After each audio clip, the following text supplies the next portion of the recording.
Good afternoon.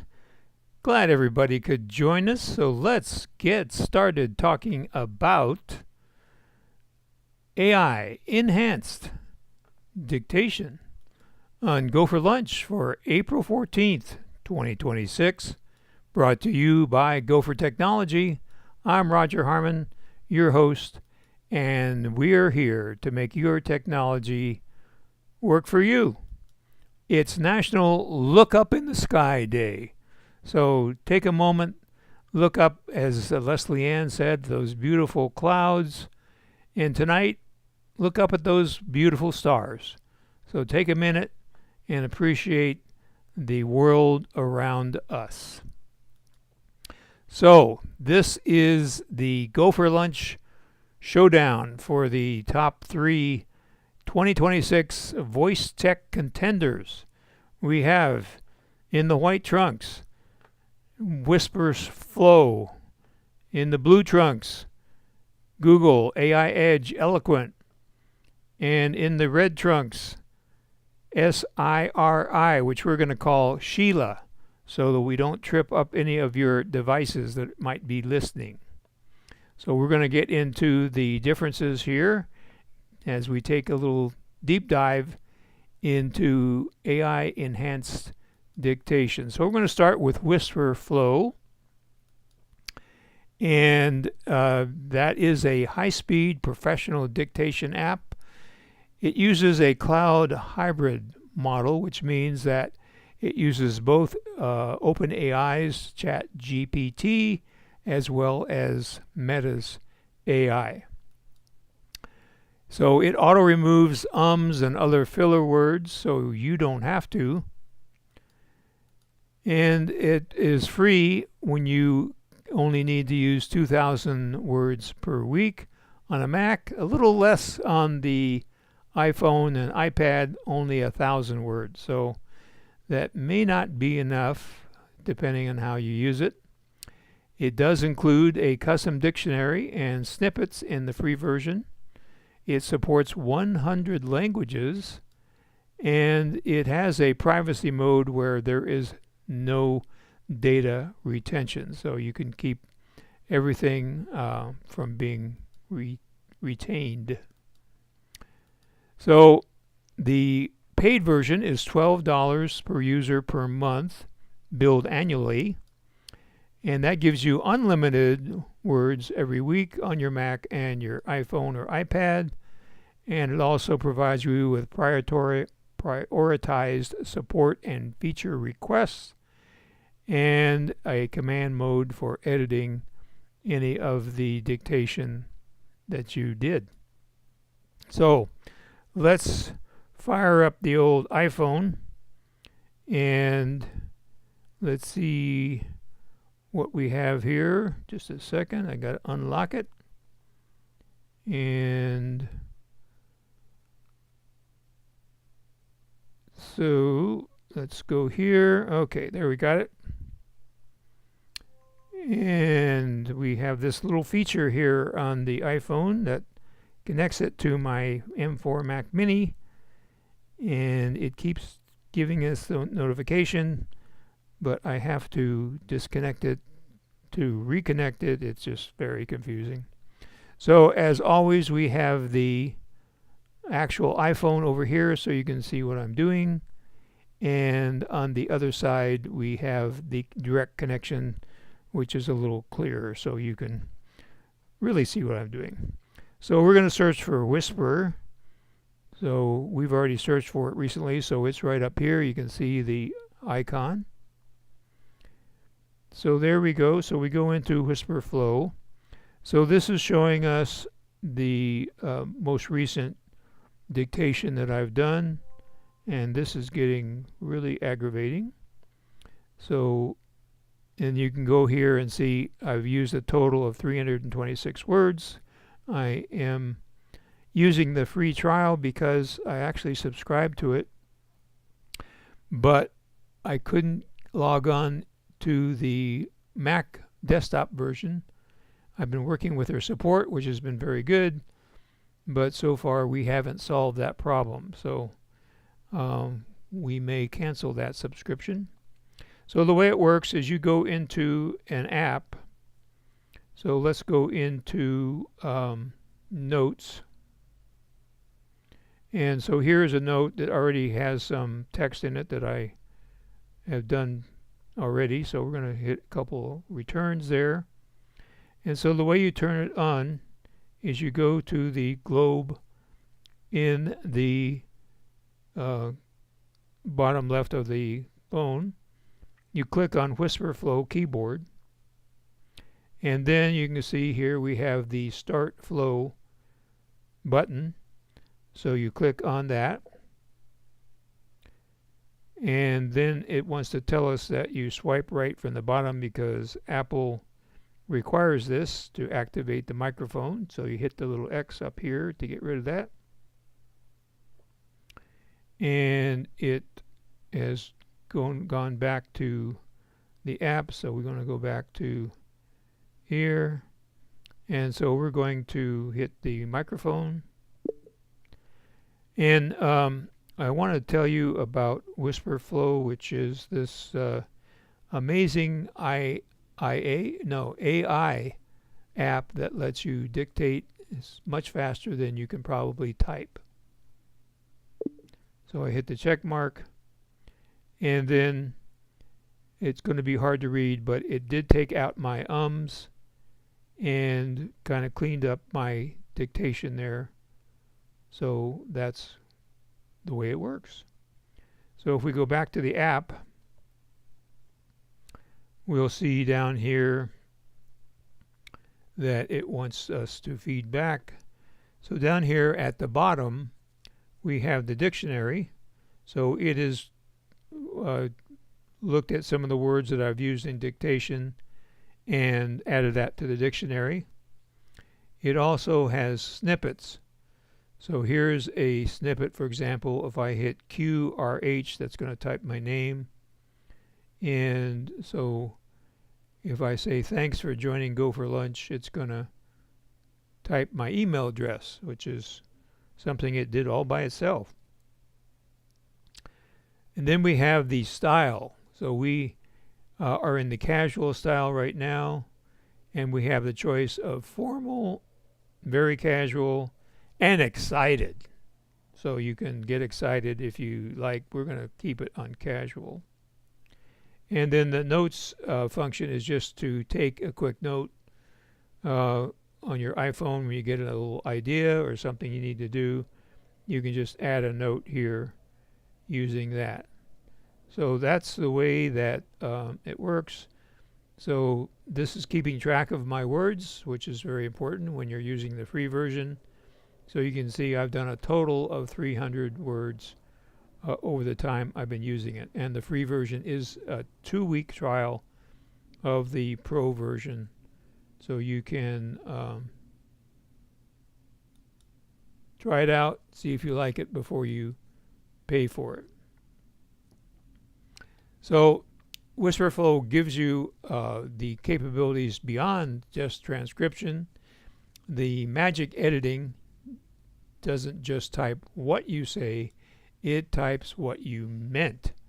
And it automatically polishes grammar and removes filler words in real time. So it gives you universal access, which is the unique feature of WhisperFlow, which is not available on our second contender, which we'll talk about in a moment. So all you do is open up anything that has a text box, be it notes, messages, mail, Gmail, and you use the global hotkey to turn on WhisperFlow. So the trade-off is that it does require an internet connection to give you the full AI power, and it is a little bit of a system resource hog. It takes up 800 megabytes of your RAM. So after I subscribed to WhisperFlow, then I heard about Google AI Edge Eloquent, and it turns out to be the privacy king. Now, it's kind of unusual to have privacy and Google in the same sentence, but this is true, and we'll talk about how it works. So it only requires local power and it is completely free. So it uses the Gemma engine from Google. It loads that engine, that AI engine, on your iPhone. And so it's using your iPhone's chip to do all of the transactions. So audio never leaves the device. So it doesn't go up to the internet unless you want it to. So like Whisper, it edits out stumbles and self-corrections, but unlike Whisper, it does it offline. So it has a personal directory or dictionary. It can learn your specific vocabulary from your Google account. You can connect your Gmail account to it so it knows what words you're using in mail, and it will process that locally and add it to the dictionary. So the catch is that it is a standalone app. It doesn't integrate with your other apps like Whisper does. So what you have to do is do your dictation, it copies it to your clipboard, and then you would paste it in the appropriate apps. They say that system-wide keyboard integration is coming soon, so we'll just have to wait and see about that. So when you use it on the Mac, it is a ported iOS app. So it runs in a vertical window on your desktop. So it won't look like a standard Mac app, but the functionality is different. So the requirements are you must be running Mac OS 13 or later, and you must have an Apple Silicon Mac. So that's an M1 chip or later. So let's see how that works. So we're going to go over to our demo, and we're going to search for Eloquent. So EL should do the trick. There it is. And here we are. There it's starting up. And so here we are. And we can do this on the iPhone, so I'll do it on the iPhone. So I'm going to tap the record button and start speaking. This is the Google Edge Eloquent transcription app, which does the same kind of thing as Whisper Flow, and it's free. So I hit the stop, and you can see in real time it is taking out my flubs and cleaning up the app. So that is it on the iPhone. Let's look at it on the Mac.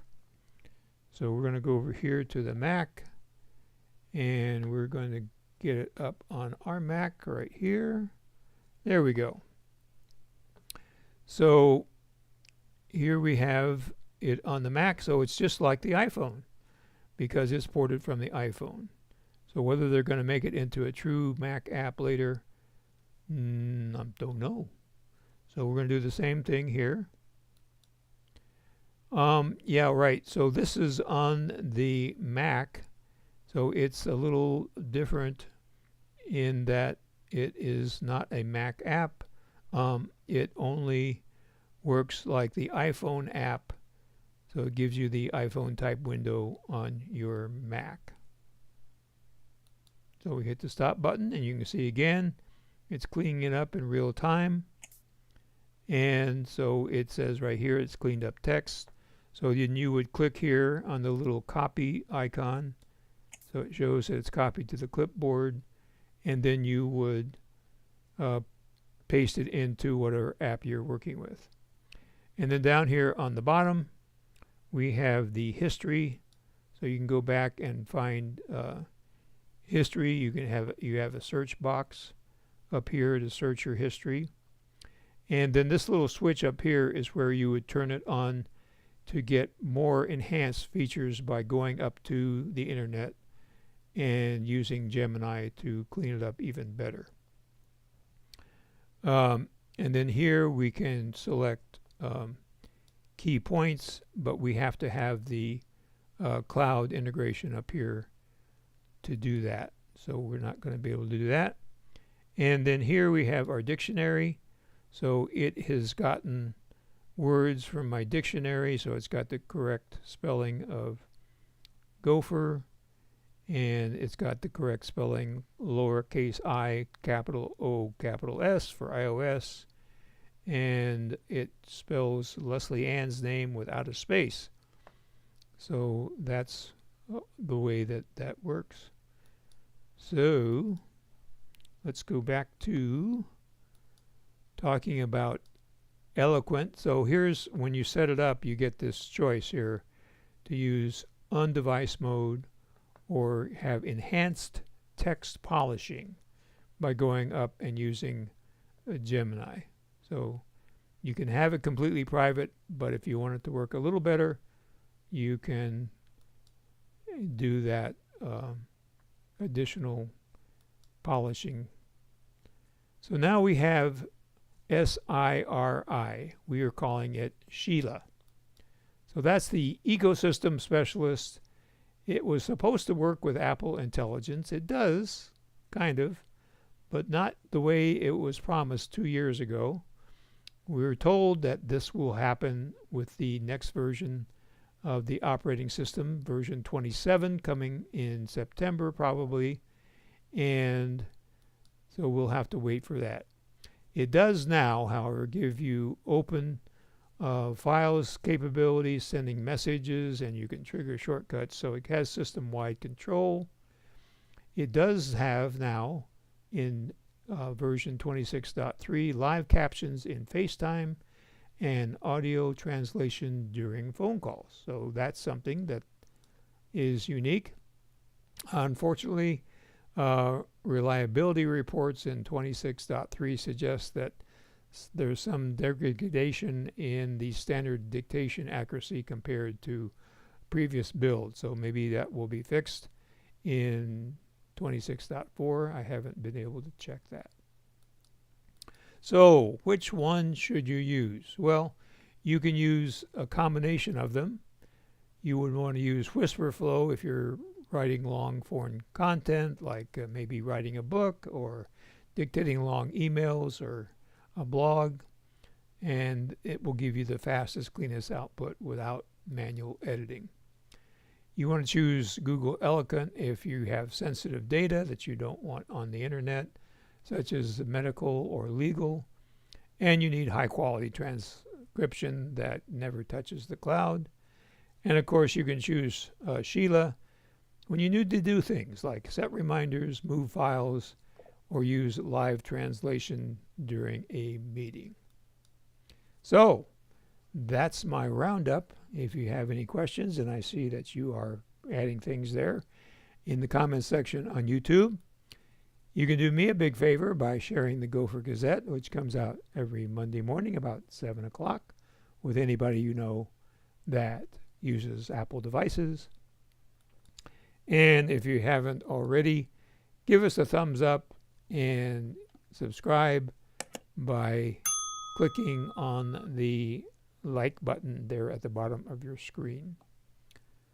So let's see what we have to say here. And we have some comments here. And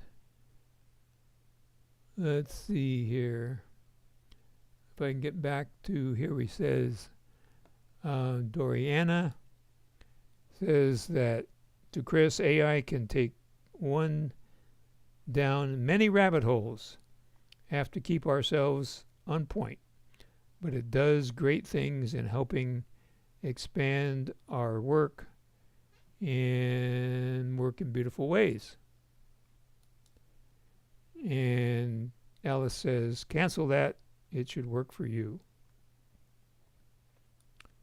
And Chris says, this is fascinating. I had no idea about these third-party apps. Well, that's great. I'm glad we were able to broaden your horizons. And Leslie Ann says, I'm impressed. It's usually Leslie with a small a in Ann. So there you go. And what app do you use? Well, as I said, I got all excited about WhisperFlow and I signed up, but I ran into a problem signing into the desktop app on my Mac, and I've been going back and forth with their support, which has been good, but not good enough to solve the problem. So I do think what I did is I was a little tricky, and I used the trick where you can use your Gmail address, put a plus in there, and then put some information that indicates where you use that Gmail address. So I put in GoFor Tech plus Whisper, so I'd know if they were sharing my Gmail address, and I think that's why I can't get back in. But and then I went in to edit my email address in my system profile in their app, and they wouldn't let me edit it. So we're kind of at a standstill there, and I may just cancel the subscription. So so I'm going to be using the Google Edit or Google Edge Eloquent for right now. And the Google cost is $0. No cost whatsoever. And here's Susan. She discovered, thanks to Kevin Bonet, that Siri works a lot better if it's only on my iPhone and not also listening on my iPad. And let's get that back up there again. And so your watch, not on my iPad watch and my MacBook. I can use it on my MacBook via type to Siri. So that's a good tip there, Susan. Thank you for that. And Chris says, presumably AI Edge will adapt down the road in the 27 OSs. Yeah, that's a good guess. We know that Apple has adopted Gemini to do the heavy lifting because they don't have their internal AI ready for prime time. So we can probably guess that Eloquent will be part of the new Apple AI when it comes out in the fall. And Doriana says Transcribe is another app if you want larger transcriptions. Okay, so great. We have a lot of ideas there, so I appreciate everybody pitching in and letting us know what they're using. And so go ahead, download so what you have to do to download Eloquent, just go to the iOS App Store. It's real straightforward. But when you want to download it to use on your Mac desktop, you have to go to, of course, to the Mac App Store, and then you have to select, there's a little choice up at the top of the screen where it says Mac Apps, and it says iOS Apps or iPhone Apps. So you got to click on iPhone Apps, and then you'll be able to search for Edge Eloquent and download it on your Mac as well. So that's a little tip there. Thank you, Chris. I'm glad you enjoyed it, and thank you all for being here. So if you have any questions between now and high noon next Tuesday, you can contact me via email or by calling me, and that information is coming up right now. So have a great week.